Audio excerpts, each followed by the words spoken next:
Kings party কাণ্ডে হাফিজের সাফাই, মনোনয়নের আগেই আওয়ামী লীগের সদস্য হন সাকিব, বললেন ওবায়দুল কাদের। সালাম মুর্শেদীকে গুলশানের বাড়ি ছাড়ার নির্দেশ, ৩ মাসের মধ্যে হস্তান্তর করতে হবে গণপূর্তের কাছে। এক যুগ পর আলোচিত হলমার্ক দুর্নীতি মামলার রায়, তানভীর জেসমিন দম্পতি সহ ৯ জনের যাবজ্জীবন। ডেঙ্গু নিয়ে ২ সিটিকে স্বাস্থ্যমন্ত্রীর সতর্কবার্তা, মশা নিধনে আমদানি হচ্ছে নতুন ওষুধ। তিতাসের আরেকটি কূপে পুনঃখনন শুরু, দিনে মিলবে ১৫ মিলিয়ন ঘনফুট গ্যাস।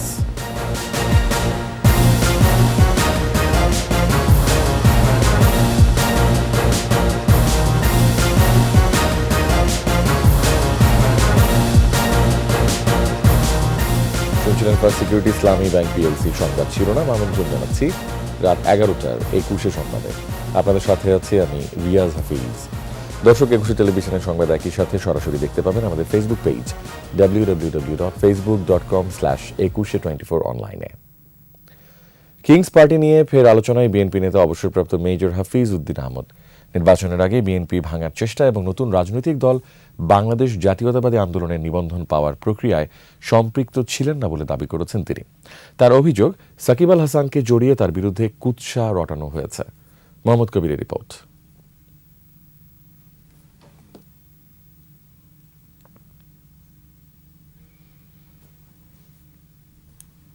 দর্শক, রিপোর্টটির জন্য আমরা অপেক্ষা করছি। গত ৭ জানুয়ারির জাতীয় নির্বাচনের পর রাজনীতির মাঠ অনেকটাই নিরুত্তাপ। রাজপথে বিরোধী দলগুলোর তৎপরতা নেই বললেই চলে। এমন পরিস্থিতিতে হঠাৎ আলোচনায় বিএনপির নেতা মেজর হাফিজ।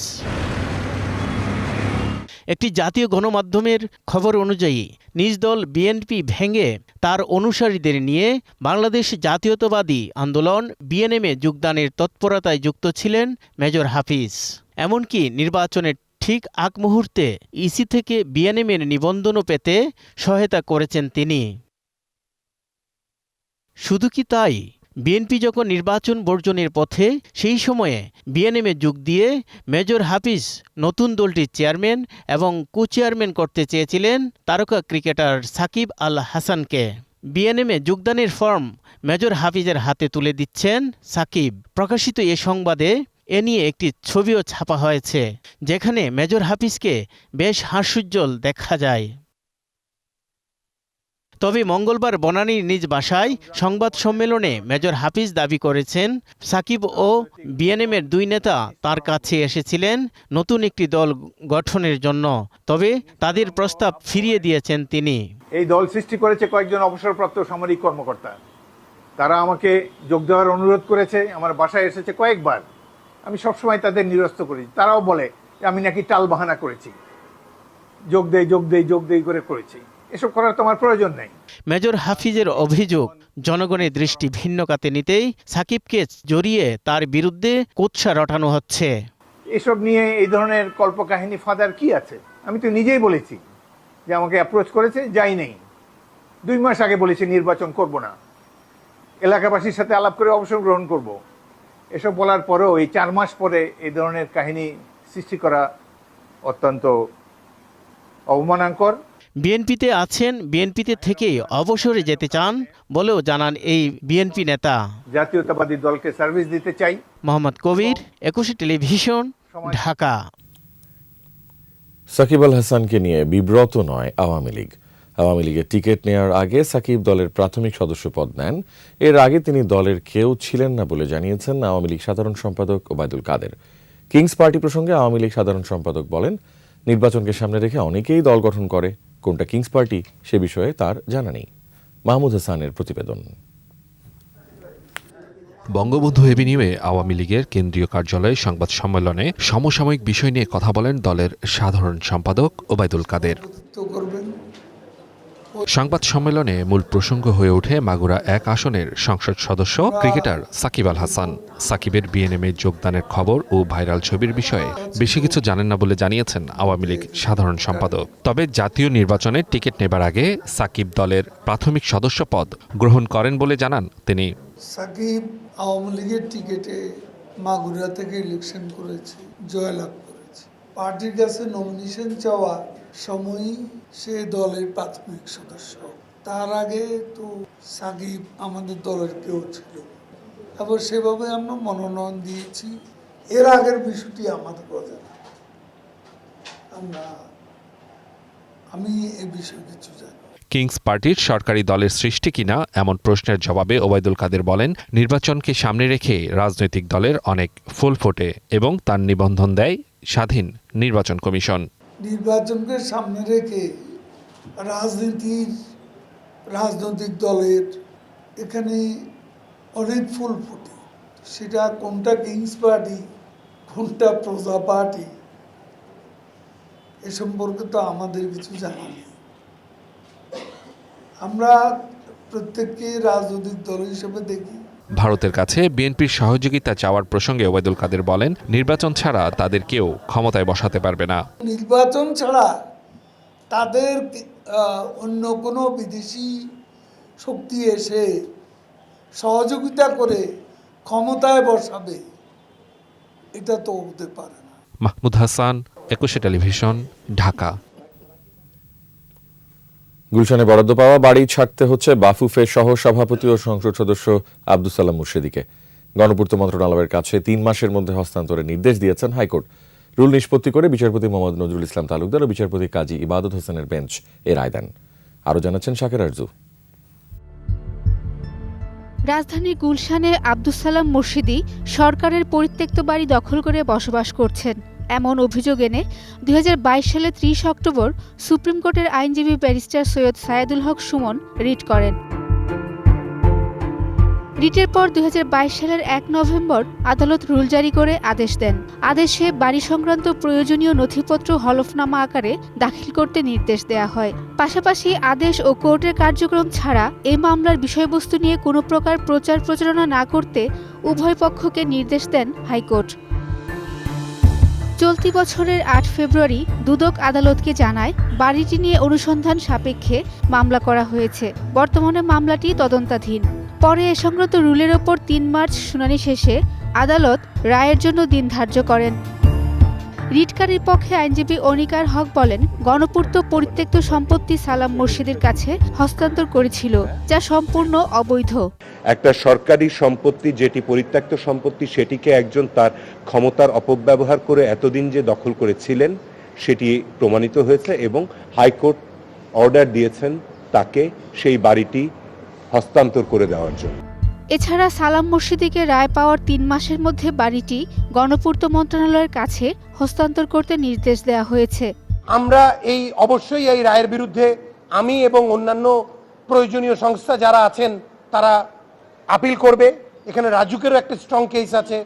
পুরো আমাদের সবার মনে রাখতে হবে গুলশানের পুরো এলাকাটাই রাজুক এই সব ওরা ওদের ডিউ ডিলিজেন্স করেই এই প্রপার্টিটা অবমুক্ত করেন এবং সেল পারমিশনের মাধ্যমেই আমাদের কাছে সেল করা হয়। আর বাড়ি বুঝে পাওয়ার 15 দিনের মধ্যে মন্ত্রণালয়ের সচিবকে হাইকোর্ট বিভাগের রেজিস্ট্রার বরাবরে প্রতিবেদন দিতেও বলা হয়েছে। আমরা ইনভেস্টিগেশন করছি, কাজেই যখন ইনভেস্টিগেশন আমার চলমান, এই ক্ষেত্রে যদি কোনো সময় আমার প্রয়োজন হয় আব্দুস সালাম মুর্শেদী অথবা মিস্টার সাইদুল হক সুমন তাদেরকে জিজ্ঞাসাবাদের জন্য যদি আমাদের প্রয়োজন হয়, তারা যেন আমাদেরকে কোঅপারেট করে। শাকের আরজু, 21 টেলিভিশন, ঢাকা। দুর্নীতির মামলা দায়েরের 1 যুগ পর কারাদণ্ড হল আলোচিত হলমার্ক গ্রুপের এমডি তানভীর মাহমুদ এবং তার স্ত্রী প্রতিষ্ঠানের চেয়ারম্যান জেসমিন ইসলাম সহ 17 আসামির। মঙ্গলবার ঢাকার বিশেষ জজ আদালত 1-এর বিচারক মোহাম্মদ আবুল কাশেম 9 আসামিকে যাবজ্জীবন, 7 জনকে 17 বছর এবং 1 জনকে 5 বছরের কারাদণ্ড দেন। আরও জানাচ্ছেন রাসেল খান। 10.5 কোটি টাকার ঋণ নিয়ে আত্মসাতের অভিযোগ ওঠে হলমার্ক ডিজাইনওয়্যার নামে ভুয়া প্রতিষ্ঠানের বিরুদ্ধে। অভিযোগ আমলে নিয়ে তদন্তে নামে দুর্নীতি দমন কমিশন দুদক। বেরিয়ে আসে অর্থ কেলেঙ্কারির বিষয়টি। দুর্নীতির প্রাথমিক প্রমাণ পাওয়ায় 2012 সালে প্রতিষ্ঠানটির চেয়ারম্যান এমডি সহ সংশ্লিষ্টদের বিরুদ্ধে মামলা করে দুদক। গেল ফেব্রুয়ারি মাসে এ মামলার রায় ঘোষণার দিন ধার্য থাকলেও এক দফা পিছিয়ে আসামিদের উপস্থিতিতে রায় পরে শোনানো হয়। রায়ে হলমার্কের এমডি তানভীর মাহমুদ ও তার স্ত্রী চেয়ারম্যান জেসমিন সহ 17 আসামিকে বিভিন্ন মেয়াদে সাজা দেয়া হয়। হলমার্ক গ্রুপের ব্যবস্থাপনা পরিচালক তানভীর মাহমুদ, চেয়ারম্যান জেসমিন ইসলাম এবং জিএম তুষার আহমেদ এখানে ছিলেন। তাদেরকে প্রত্যেককে যাবজ্জীবন কারাদণ্ড এবং 5 কোটি টাকা করে সাজা দেওয়া হয়েছে। অর্থ কেলেঙ্কারির এ ঘটনাকে বিস্ময়কর অভিহিত করে আদালত পর্যবেক্ষণে বলেন, এ অপরাধে সব আসামিদের সর্বোচ্চ শাস্তি মৃত্যুদণ্ড দেওয়া উচিত। পর্যবেক্ষণ দিয়েছে, সেটা বলেছে যে অর্থনৈতিক কেলেঙ্কারি, অর্থনৈতিক কর্মকাণ্ডের যদি এই ধরনের দুর্গতি হয় তাহলে দেশের অর্থাৎ রাষ্ট্রের শুধু অর্থনৈতিক কর্মকাণ্ডই মানে ক্ষতিগ্রস্ত হয় না, সার্বভৌমত্ব হুমকির মুখে দাঁড়িয়ে যায়। সেই জন্যেই যদি মৃত্যুদণ্ড পর্যন্ত সাজা থাকতো তাহলে উনি মৃত্যুদণ্ডই হয়তো দিতেন। তবে এ রায়ের বিরুদ্ধে উচ্চ আদালতে যাওয়ার কথা জানায় আসামি পক্ষের আইনজীবী। অপরাধ সংগঠিত করিয়াছে মর্মে আদালত যে ফাইন্ডিংস দিয়েছে বা অবজারভেশন দিয়েছে এটা সঠিক হয় নাই। 409 ধারার প্রধান হইল ব্যাংকার, তাদেরকে যদি 10 বছরের দেওয়া হয়, আমি মনে করি এই 409 অ্যাবেটারদেরকে যাবজ্জীবন দেওয়া কোনো অবস্থাতেই যুক্তিযুক্ত হয় নাই। আলোচিত হলমার্ক গ্রুপের বিরুদ্ধে মোট 39টি মামলা রয়েছে। এর মধ্যে 4.5 কোটি টাকা অর্থ কেলেঙ্কারির ঘটনায় 11টি দুদকের মামলার মধ্যে একটি মামলার রায় ঘোষণা করল আদালত। রাসেল খান, 21 টেলিভিশন, ঢাকা। ডেঙ্গু রোগীদের সময় মতো যথাযথ চিকিৎসা সেবা দিতে সারা দেশের সব হাসপাতাল প্রস্তুত রাখার নির্দেশ দেওয়া হয়েছে বলে জানিয়েছেন স্বাস্থ্য ও পরিবার কল্যাণমন্ত্রী ডাক্তার সামন্তলাল সেন। মঙ্গলবার সচিবালয়ে ডেঙ্গু ও চিকুনগুনিয়া নির্মূলে ঢাকার 2 সিটি কর্পোরেশনের সঙ্গে বৈঠক শেষে তিনি এসব কথা বলেন। মশা নিধনে সিটি কর্পোরেশনকে আরও উদ্যোগী হওয়ার আহ্বান জানান মন্ত্রী। এ সময় উত্তরের মেয়র আতিকুল ইসলাম বলেন, ঢাকা উত্তর সিটি কর্পোরেশন সরাসরি প্রথমবারের মতো বিটিআই আমদানি করতে যাচ্ছে।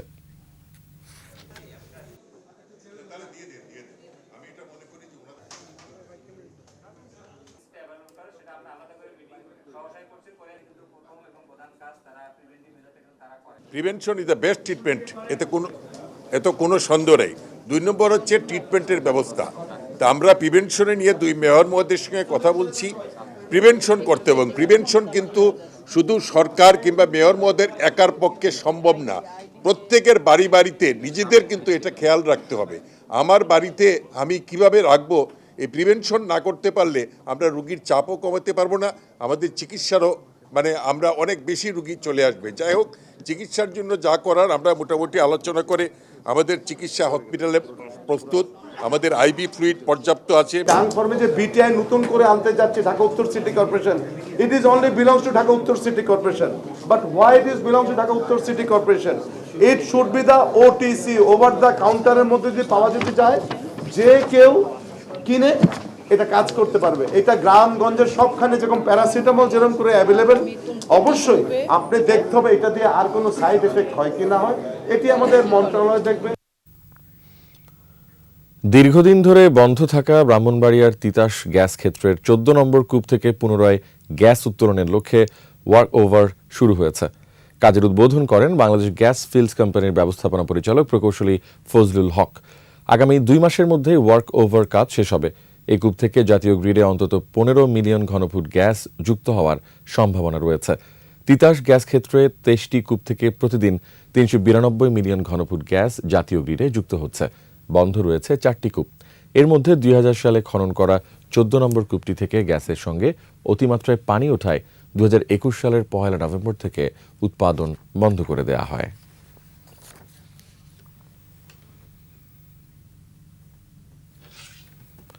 বঙ্গোপসাগরে তেল গ্যাস অনুসন্ধানে আগ্রহী দেশ এবং কোম্পানিগুলোর সাথে এখনই যোগাযোগ বাড়ানোর পরামর্শ দিয়েছেন বিশেষজ্ঞরা।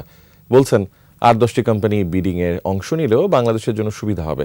এজন্য আন্তর্জাতিক তেল কোম্পানি বা আইওসির প্রতিনিধিদের নিয়ে ঢাকায় একটি সেমিনার বা রোড শো আয়োজনের পরামর্শ দিচ্ছেন তারা। তৌহিদুর রহমানের রিপোর্ট। কিছুটা দেরিতে হলেও অবশেষে বঙ্গোপসাগরের তেল গ্যাস অনুসন্ধানে জোর তৎপরতা শুরু হয়েছে। সাগরের 24টি ব্লকের জন্য বিদেশি কোম্পানিগুলোকে বিডিংয়ে অংশ নেওয়ার আহ্বান জানিয়েছে সরকার। সারা পৃথিবীতে যে বাংলাদেশের এম্বাসিগুলো আছে, সেখানে ওয়েবসাইটে আমাদের এই বিডিং ডকুমেন্ট পাওয়া যাবে। ইতিবাচক সাড়া পেতে বিদেশি কোম্পানির জন্য আকর্ষণীয় করা হয়েছে এবারের প্রফিট শেয়ারিং কন্ট্রাক্ট বা মডেল পিএসসি। ইতিমধ্যে বেশ কটি আন্তর্জাতিক তেল কোম্পানি বা আইওসি বিডিংয়ে আগ্রহ দেখিয়েছে। প্রথমবারের মতো পিএসসিতে বঙ্গোপসাগরের নানা তথ্য প্রকাশ করা হয়েছে। বিষয়টি উভয় পক্ষের জন্যই ইতিবাচক বলছেন জ্বালানি বিশেষজ্ঞরা। তবে পুরো প্রক্রিয়া সুসম্পন্ন করতে বিদেশি কোম্পানিগুলোর সাথে দর কষাকষিতে কর্মকর্তাদের সক্ষমতা বাড়ানো গুরুত্বপূর্ণ মনে করছেন তারা। ব্যক্তিগত যোগাযোগ, তাদের সাথে কথা বলা, ইন্টারেস্টেড আছে কিনা সেটা দেখা। বড় বড় যেসব কোম্পানি অ্যাকচুয়ালি আমাদের দেশে যারা কাজ করেছে আগ্রহ দেখিয়েছে। আমাদের দেশে কনক ফিলিপ আগ্রহ দেখিয়েছে, এক্সন মোবিল আগ্রহ দেখিয়েছে, ওএনজিসি বিদেশ যেটা ভারতীয় কোম্পানি, তারা অলরেডি কাজ করে গেছে। তো এই কোম্পানিগুলো থেকে যদি আমরা প্রায় 8-10টা কোম্পানির কাছ থেকে উৎসাহ পাই, মানে বিডিংয়ে অংশগ্রহণ করে তারা, তাহলে আমি মনে করি যে একটা ভালো প্রতিযোগিতামূলক একটা কন্ট্রাক্ট আমরা পাবো। সব আনুষ্ঠানিকতা শেষে এবছরের মধ্যেই সাগরে তেল গ্যাস আহরণ শুরু হবে বলে আশা করছেন বিশেষজ্ঞরা। সেপ্টেম্বরে বিড পাওয়ার পর এই বছরের মধ্যেই সব আনুষ্ঠানিকতা শেষ করে পিএসসি স্বাক্ষর করা উচিত, যাতে অন্যান্য আনুষ্ঠানিকতা শেষ করে কোম্পানিগুলো আগামী শীতেই কাজ শুরু করতে পারে। আমরা কতটা আন্তরিক এটা তুলে ধরার জন্য এইসব কোম্পানির সিইও বা এশিয়া প্রধান এদেরকে বাংলাদেশে দাওয়াত করে তাদেরকে এই বিষয়গুলো তুলে ধরলে একটা ভালো কনফিডেন্স বিল্ড আপ হতে পারে। মডেল পিএসসিতে দেশীয় প্রতিষ্ঠান বাপেক্সকে যুক্ত রাখায় সাগরে তেল গ্যাস অনুসন্ধান ও উত্তোলনে দেশে দক্ষ জনশক্তি গড়ে ওঠার সুযোগ তৈরি হয়েছে বলেও জানান বিশেষজ্ঞরা। বাপেক্সে যখন তারা অফশোর এক্সপ্লোরেশনে যাবে, তখন বাপেক্স থেকে আমাদেরকে 3 জন ইঞ্জিনিয়ার বা 2 জন ইঞ্জিনিয়ার তাদেরকে নিতে হবে। এই যে ট্যাগ করে দেওয়া, অর্থাৎ তারা তাদের সাথে থাকলো, থেকে দেখলো যে কিভাবে কাজ হয়, সেইখান থেকে অভিজ্ঞতা অর্জন করতে পারবে। তৌহিদুর রহমান, 21 টেলিভিশন, ঢাকা। 23 বাংলাদেশি নাবিকের মুক্তির বিষয়ে এক সপ্তাহেও সোমালিয়ার জলদস্যুদের সাথে যোগাযোগ করতে পারেনি জাহাজ কর্তৃপক্ষ। জিম্মি হওয়া জাহাজের মালিকপক্ষ কেএসআরএম এর মিডিয়া উপদেষ্টা মিজানুল ইসলাম জানান, জিম্মিদের উদ্ধারে সামরিক অভিযানের যে খবর প্রকাশিত হয়েছে তা ঠিক নয়। নাবিকদের জীবন বিপন্ন করে যে কোনো সামরিক অভিযানের বিপক্ষে বলেও জানান তারা। মিজানুল বলেন, জলদস্যুদের সাথে আলাপ আলোচনা এবং সমঝোতার মাধ্যমে নাবিকদের উদ্ধারে তারা বেশি প্রাধান্য দিচ্ছেন। সরকারের সাথে সমন্বয় করে তারা সেই পথেই এগুচ্ছেন বলে জানান তিনি।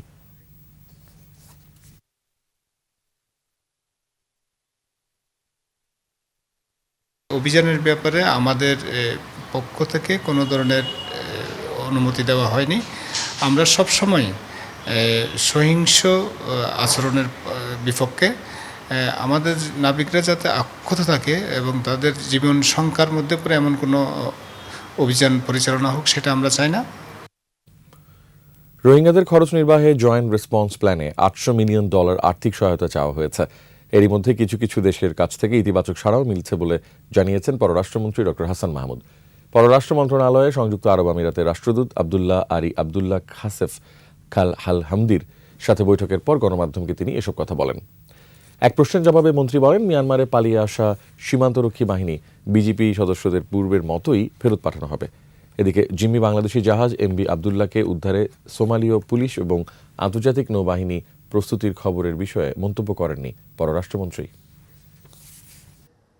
নাবিকদেরকে সুস্থভাবে মুক্ত করা, একই সাথে জাহাজটিকে মুক্ত করা। কোন পত্রিকা কি খবর দিল, সব খবরের কিন্তু সবসময় সত্যতা নাই। তো আমরা নানা স্ট্র্যাটেজি নিয়ে আগাচ্ছি, তো সেগুলো আশা করি আমরা একটা সমাধানে পৌঁছাতে পারি। এখনও কয়েকটি দেশ খুব অল্প সংখ্যক প্লেজ করেছে সেখানে, কিন্তু অন্যান্য দেশগুলো বা সংস্থাগুলো তারা পরবর্তীতে জানাবে। আমরা আশা করছি যে আমাদের প্রয়োজনের নিরিখে যেটুকু প্রয়োজন আমরা আশা করছি, চেষ্টা করছি যাতে সে অনুযায়ী আমরা বরাদ্দ পাই। বাণিজ্য মন্ত্রণালয় থেকে যে মূল্য নির্ধারণ করে দেওয়া হয়েছে, টাঙ্গাইলে বিভিন্ন স্থানে তার চেয়ে কমে পণ্য বিক্রি করা হচ্ছে বলে জানান বাণিজ্য প্রতিমন্ত্রী আহসানুল ইসলাম টিটু। দুপুরে টাঙ্গাইলের পার্ক বাজার পরিদর্শন শেষে সাংবাদিকদের প্রশ্নের জবাবে এ মন্তব্য করেন তিনি। এ সময় প্রতিমন্ত্রী বলেন, বাণিজ্য মন্ত্রণালয়ের কাজ হল সাধারণ মানুষের কাছে যেন সাশ্রয়ী মূল্যে পণ্য সরবরাহ করা হয়। তিনি আরও বলেন, উৎপাদক থেকে শুরু করে পাইকারি এবং খুচরা ব্যবসায়ীদের জন্য অ্যাপস পদ্ধতি চালুর পরিকল্পনা করা হচ্ছে। এখানে কোনো মধ্যস্বত্বভোগী রাখা হবে না বলেও জানান তিনি।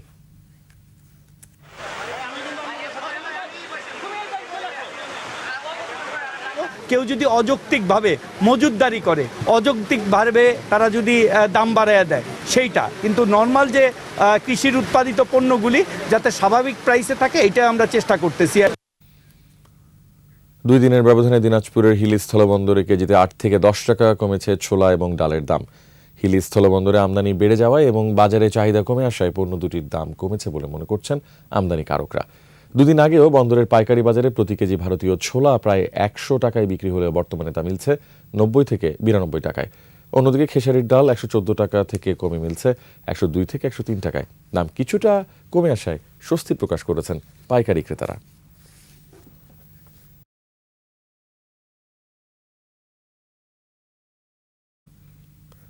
উৎপাদিত এবং আমদানিকৃত 29টি নিত্যপণ্যের মূল্য নির্ধারণ করে দেয়াকে অন্তর্ঘাতমূলক সিদ্ধান্ত বলে আখ্যা দিয়েছেন দোকান মালিক সমিতির নেতারা।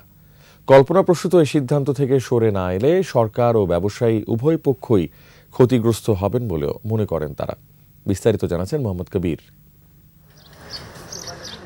গত 16 মার্চ 29টি নিত্যপণ্য নির্ধারিত মূল্যে পাইকারি ও খুচরা বিক্রির প্রজ্ঞাপন জারি করে কৃষি বিপণন অধিদপ্তর। যদিও বাজারে এর প্রভাব পড়েনি এখনো। সরকারি সিদ্ধান্তের 3 দিন পর এর বিরোধিতা করে সংবাদ সম্মেলনে এলেন দোকান মালিকরা। দাবি জানালেন প্রজ্ঞাপন বাতিলের। কৃষি বিপণন অধিদপ্তর কর্তৃক 29টি পণ্যের মূল্য নির্ধারণ অবিবেচনা, অসার, অর্থহীন ও কল্পনাপ্রসূত। তাই এখনই প্রজ্ঞাপনটি স্থগিত করতে হবে, অন্যথায় ব্যবসা বন্ধ করা ছাড়া আমাদের আর উপায় থাকবে না। পণ্যমূল্য নির্ধারণ অযৌক্তিক এবং সিদ্ধান্তে পরিবর্তন না আনলে সরকার ও ব্যবসায়ী উভয় পক্ষই ক্ষতিগ্রস্ত হওয়ার শঙ্কাও তাদের। কৃষি বিপণন অধিদপ্তরের এই ধরনের কল্পনাপ্রসূত সিদ্ধান্তের ফলে সরকার ও ব্যবসায়ী উভয় ক্ষতিগ্রস্ত হবে। উল্লেখ্য, কৃষি বিপণন অধিদপ্তর ও টিসিবির মূল্য তালিকা সামঞ্জস্যপূর্ণ নয়। এই সিদ্ধান্তের পরিপ্রেক্ষিতে বাজার ভয়াবহ পণ্যের সংকট সৃষ্টি হতে পারে। রমজানে ক্ষুদ্র ব্যবসায়ীদের হয়রানি না করার আহ্বান জানানো হয় সংবাদ সম্মেলনে। মোহাম্মদ কবির, 21 টেলিভিশন, ঢাকা। এবার বিশেষ আয়োজন উত্তাল মার্চ।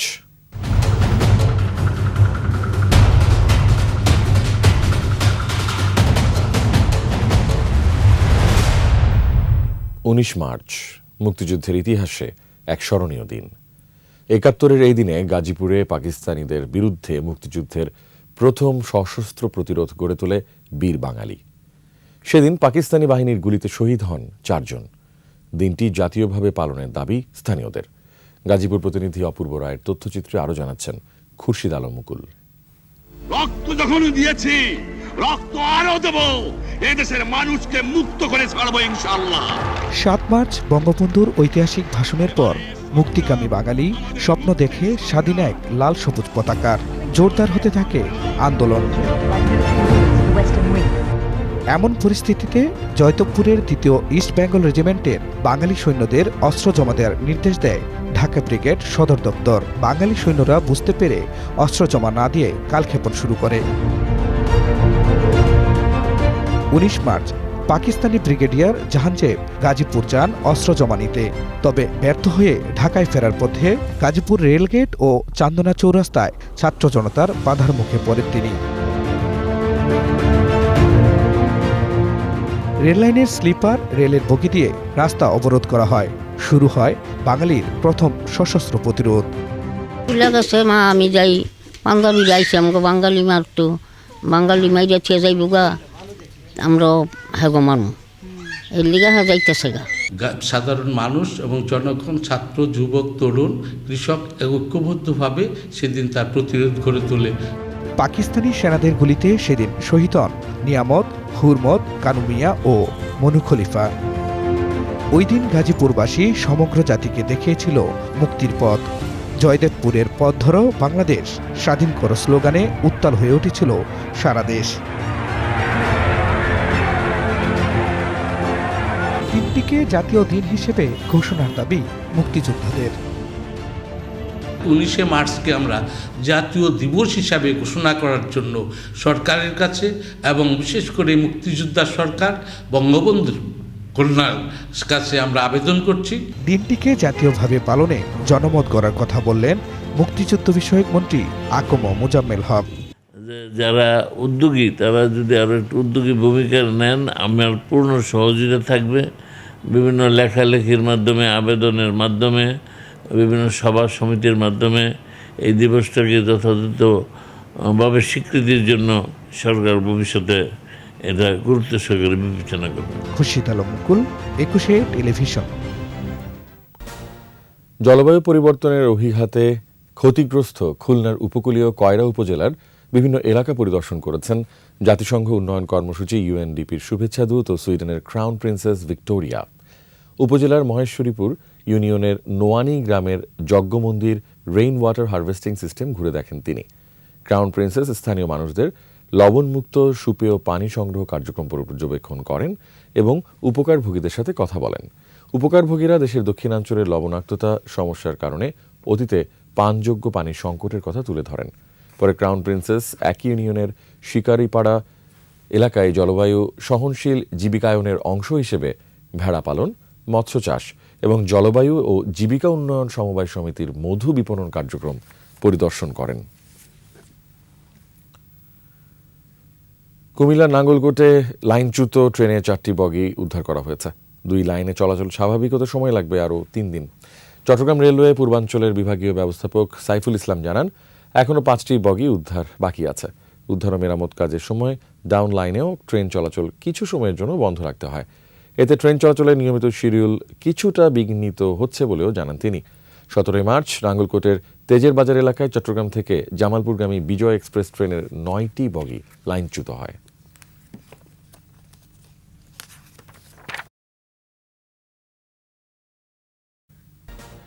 ফুয়াদ চৌধুরীর পরিচালনায় চলচ্চিত্র মেঘকন্যা মুক্তি পাচ্ছে রোজার ঈদে। সংবাদ সম্মেলনে তিনি জানান, সিনেমাটির গল্পে তুলে ধরা হয়েছে 2 নারীর জীবনযুদ্ধের গল্প। কাজী সাইফুল ইসলাম ও আনোয়ার আজাদ প্রযোজিত চলচ্চিত্রটির চিত্রনাট্য ও সংলাপ রচনা করেছেন ফাহমিদুর রহমান এবং আহমেদ খান হীরক। অভিনয় করেছেন কাজী নওশাবা আহমেদ, ফজলুর রহমান বাবু, শতাব্দী ওয়াদুদ, সেমন্তী সৌমি, সাজ্জাদ হুসেইন, মোহাম্মদ বারি, জয়াশ্রী কর জয়া, শাইখ আহমেদ, আমিরুল্লি ইসলাম, শেখ স্বপ্না, সঞ্জিদা মিলা। যখন সিনেমাটা করছিলাম তখন নতুন মাল নাকি এসছে, আমাকে দেখাবে না? একদম জ্বালাবি না বেটা, মেজাজ কিন্তু আমার এমনিতে অনেক চড়ে আছে বলে দিচ্ছি। এই এই দেখ, একটা লাথি মারবো, যা ভাগ এখান থেকে শালা শুয়োরের বাচ্চা, যা ভাগ। দিদি, আমাকে ওখান থেকে একটু মাপ দাও না। এই শালা, এই ছবিটার ঘটনাটাকে নিয়ে যে একটা জায়গায় পৌঁছেছি, আসল ঘটনা যেটা হয়েছিল সেখানে কিন্তু কেউ ওদেরকে আর খুঁজে পায়নি, লাশও পায়নি বা কোথায় চলে গেছে জানে না। কিন্তু তার সাথে আমার ডিফারেন্সটা হলো যে এখানে নওশোবা ফিরে এসছে বাংলাদেশে। সুতরাং আমরা একটা কাইন্ড অফ আশা দেখানো যে মানুষ চেষ্টা করলে এগুলো ঘটাতে পারে। শেষ করছি রাত 11টার 21 সংবাদ। তবে যাবার আগে ফার্স্ট সিকিউরিটি ইসলামী ব্যাংক PLC সংবাদ শিরোনামগুলো আরও একবার। কিংস পার্টি কাণ্ডে হাফিজের সাফাই, মনোনয়নের আগেই আওয়ামী লীগের সদস্য হন সাকিব, বললেন ওবায়দুল কাদের। সালাম মুর্শেদীকে গুলশানের বাড়ি ছাড়ার নির্দেশ, 3 মাসের মধ্যে হস্তান্তর করতে হবে গণপূর্তের কাছে।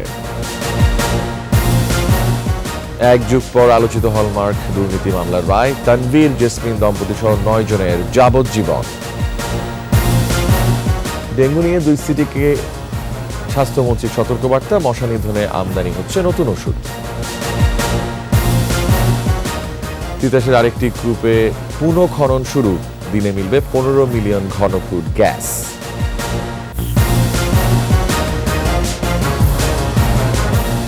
সর্বশেষ খবর জানতে ডায়াল করুন 2021 নম্বরে, আর ভিজিট করুন 21.tv.com এই ওয়েবসাইটে।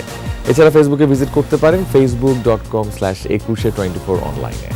আমাদের পরবর্তী সংবাদ রাত 1টায় দেখার আমন্ত্রণ রইল। শুভরাত্রি।